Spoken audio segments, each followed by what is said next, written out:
Hey there, fact lovers. Today we're diving into some of the most hilarious and mind-boggling facts you've probably never heard. So buckle up for a wild ride of weirdness. We're talking about cows with best friends, wars shorter than your lunch break, and pineapples that cost more than a car. Okay, maybe not that much, but still. You won't believe the crazy things people have discovered about this world. Get ready to have your mind blown, and maybe spit out your drink laughing, because these facts are seriously wild. Alright, first up, let's talk about cows. You know those big gentle giants that graze in fields? Well, get this, they have best friends. Just like us humans, cows form strong bonds with each other. They hang out together, chill in the fields, and even get stressed out when they're separated. Scientists have found that cows actually produce less stress hormones and have lower heart rates when they're with their BFFs. I guess everyone needs a shoulder to lean on, even if it's a little furry. And speaking of furry friends, imagine being a cow and having to say goodbye to your bestie. It's enough to make you moody. But seriously, isn't it amazing how animals can form such strong social connections? It just goes to show that friendship is a universal language. Okay, get ready to have your minds blown because we're talking about the shortest war in history. And no, it wasn't a fight over the last slice of pizza, though that would be pretty epic. This war lasted a whopping 38 minutes. That's right, you heard me correctly. In 1896, Britain and Zanzibar had a little disagreement, which led to a full-blown war. But before you could even say surrender, it was over. Turns out, the Sultan of Zanzibar wasn't too keen on the British taking over, so he decided to put up a fight.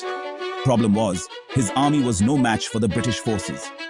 After a brief exchange of fire and probably a few confused seagulls caught in the crossfire, the Sultan called it quits.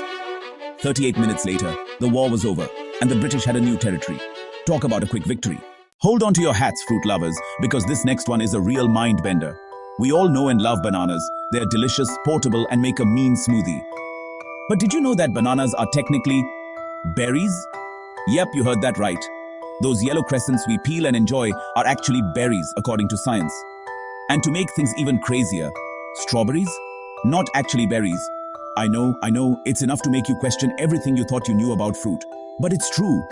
Botanically speaking, a berry is a fruit that develops from a single flower with one ovary. Bananas fit that description perfectly. Strawberries, on the other hand, develop from multiple ovaries, so they're technically aggregate fruits. But hey, who cares what you call them as long as they taste good, right?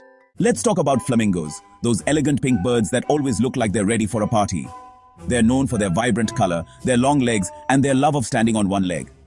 But did you know that a group of flamingos is called a flamboyance? I mean, could there be a more perfect name? It's like someone looked at a flock of these graceful, colorful birds and said, yep, that's a whole lot of flamboyance right there. And they'd be right. Flamingos are just naturally fabulous, from their synchronized dance moves to their unique feeding habits. They're like the life of the party in the avian world, and their collective noun definitely reflects that. Okay, this next one is for all you word nerds out there. Have you ever wondered how many words there are for snow? Well, in Scotland, they've got you covered. They have over 421 words for snow. I know, it's mind-boggling. It's like they have a different word for every snowflake that falls from the sky. They've got sneasel for when it starts to snow or rain, flindrican for a light snow shower, and even skelf for a large snowflake. I mean, talk about being specific. I guess when you live in a place where snow is a regular occurrence, you need a lot of words to describe it. And hey, it makes for some pretty interesting conversations. Let's talk about everyone's favorite comfort food, spaghetti.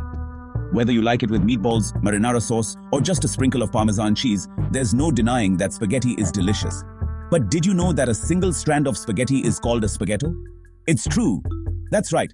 All this time you've been enjoying plates full of spaghetti, but each individual strand is actually a spaghetto. It's like the difference between a single grain of rice and a whole bowl of rice. And while we're on the subject of Italian food facts, did you know that the average Italian eats over 60 pounds of pasta per year? That's a lot of spaghetto.